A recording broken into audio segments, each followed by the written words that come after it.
Olá, eu sou o Roberto Coelho, você está em Um Lugar e Suas Histórias. Vem pra cá, vamos aprender um pouco de Brasil, vamos lá. Antes de mais nada, queria pedir para vocês, assina o canal, curte, passe para os amigos, vamos ampliar. Estamos aqui, chegando em 450 no YouTube, mais de 650 no Facebook. Um Lugar e Suas Histórias, vamos lá.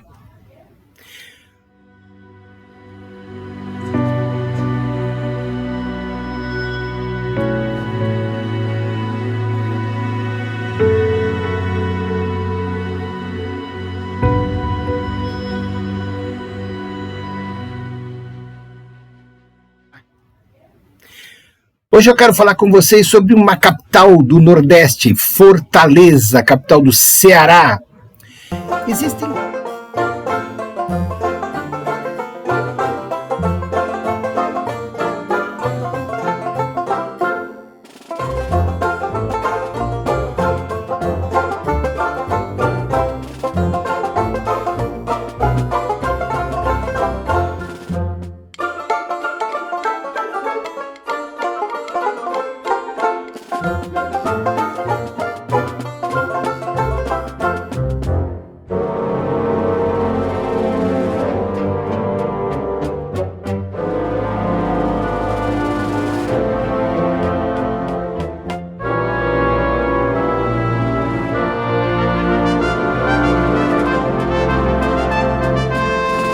Existem teorias que defendem que antes ali da exploração então do Império Português, houve então duas passagens de espanhóis pelo litoral de Fortaleza.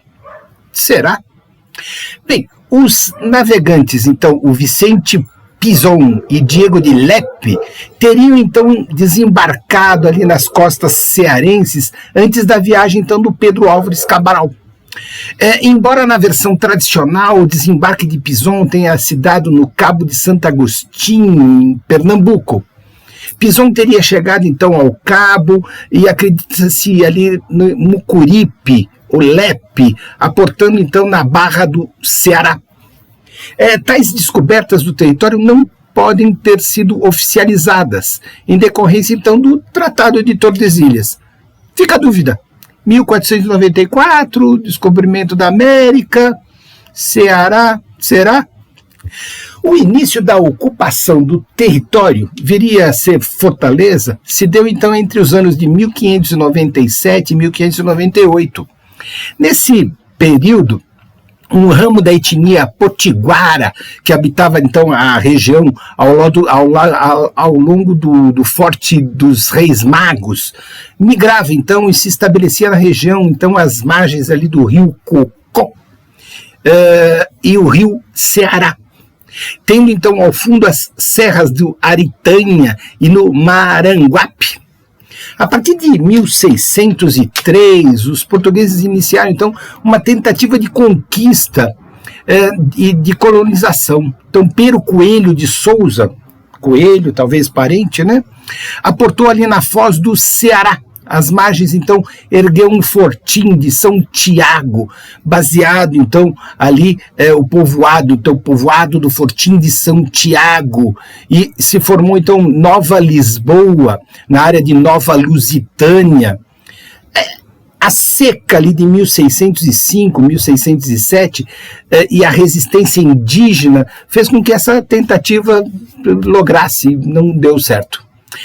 Outro português, então, Martim Soares Moreno, chegou em 1613 e recuperou e ampliou, então, o Fortim de São Tiago e o rebatizou de Fortim de São Sebastião. No ano de 1631, chegaram os holandeses e tentaram tomar o Forte de São Sebastião, mas essa ação conjunta com os índios potiguares não foi bem sucedida. Em 1637 houve uma outra tomada holandesa do forte, um outro trabalho conjunto com um grupo indígena, e em 1644, então, o Forte São Sebastião foi destruído pelos nativos em uma rebelião. Os holandeses foram mortos ou então foram expulsos. Tanta coisa, né?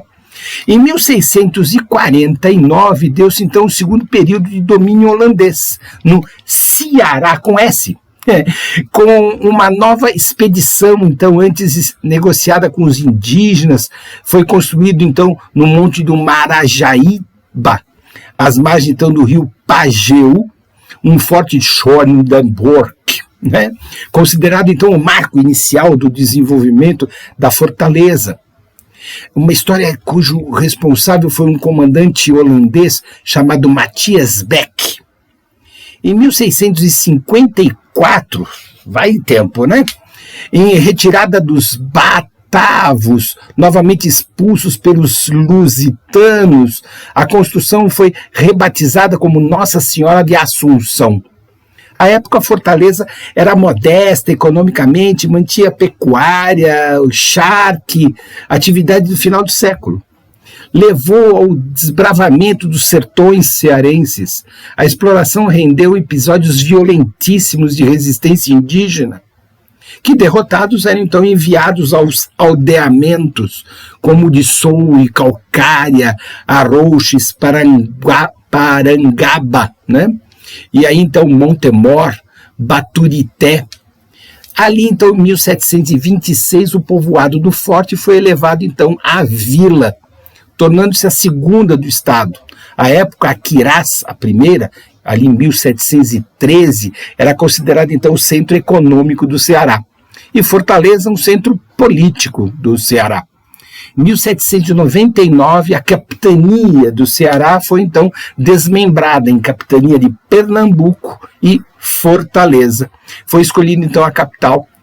No ano seguinte à independência do Brasil, Dom Pedro I transformou a vila em cidade de Fortaleza de Nova Bragança.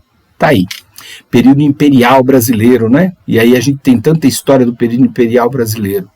No século XIX, então, Fortaleza angariou uma liderança urbana no Ceará, ultrapassou Aquirás, Aracati. Ao final do período, era um dos 8 principais centros urbanos do Brasil. Pode. Fortalecida, então, na cultura do algodão, e aí, então, a elevação econômica da cidade acontece, o município, então, atende à revolução industrial, a cidade, então, priorizava investimentos do governo na província, vendo, então, dos sertanejos do interior em fuga das constantes secas do interior.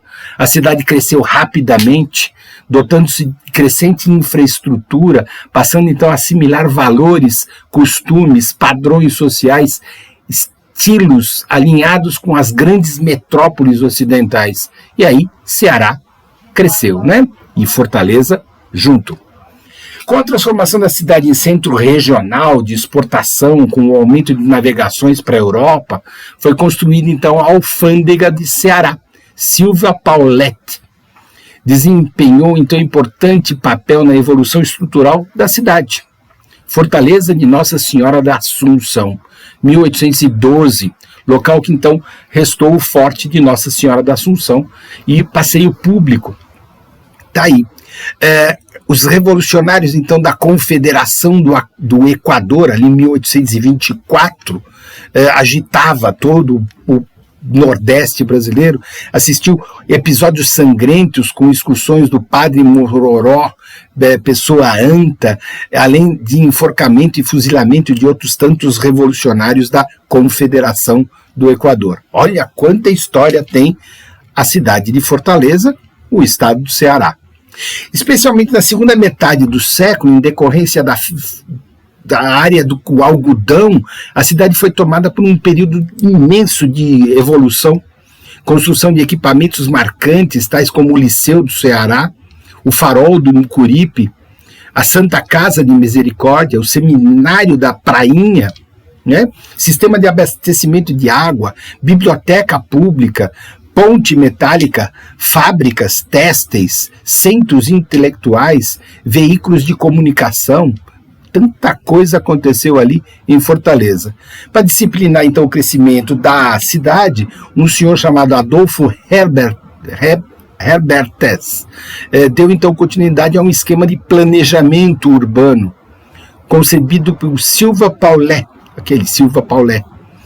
em 1818, caracterizando então o traçado de maneira xadrez, né, inspirado nas reformas operárias de Paris. Estava aí a fortaleza que a gente tanto vê hoje quando passeia ali pelo centro histórico, né? No século XX, continuou em Fortaleza o crescimento populacional e estrutural muito forte, vertiginoso até. E a proclamação da República, a oligarquia de Nogueira Accioli deu início então a um período de domínio do Ceará. Notória corrupção, impunidades, crimes nos sertões, controle de massa, tempos difíceis, né? As obras do primeiro sistema de esgoto da capital começaram ali em 1911. Estourou a maior revolta em 1912, popular de Fortaleza, quando setores populares, então, opositores se movimentaram pela, então, retirada do clã Accioli do poder. Conseguiram, né? As manifestações que aconteciam daquele ano anterior, então, chegaram ao estupim de um dia da passeata das crianças, dia 21 de janeiro. Milhares de pessoas acompanharam centenas de crianças sendo espancadas e, ao mesmo tempo, a população pegou em armas dias de guerra. Nogueira Accioli renunciou, então, no dia 24 de janeiro, assumindo o seu lugar Franco Rabelo, em 1914, que também foi deposto por revoltosos da sedição de Juazeiro. Em 1936, o povo da capital escolheu um primeiro representante municipal, Raimundo de Alencar Araripe. 1943 até 1945, Segunda Guerra Mundial, Fortaleza sediou o Serviço Especial de Mobilização de Trabalhadores para a Amazônia, duas bases da Força Armada dos Estados Unidos. Em 1954, criada a primeira grande universidade da cidade, a Universidade Federal do Ceará. Então, denominada Universidade do Ceará. Inaugurado, então, no Porto de Mucuripe. Nas décadas 50 e 60, regiões mais distantes do centro passaram, então, a serem ocupadas, bairros como Jacarecanga, Meireles, Aldeota, e aí isso foi aumentando a cidade, como a gente conhece nos dias de hoje. É isso aí. Hoje, falamos sobre Fortaleza, no Ceará. Nas quartas-feiras falamos sobre cidades de São Paulo, né, ruas da cidade de São Paulo. E nas sextas-feiras, cidades do Brasil. Vem com a gente, vamos aprender um pouco sobre o Brasil. Vamos entender um pouco a história de cada lugar, de uma rua, de uma cidade, desse nosso imenso Brasil. Te espero lá. Até lá. Muito obrigado.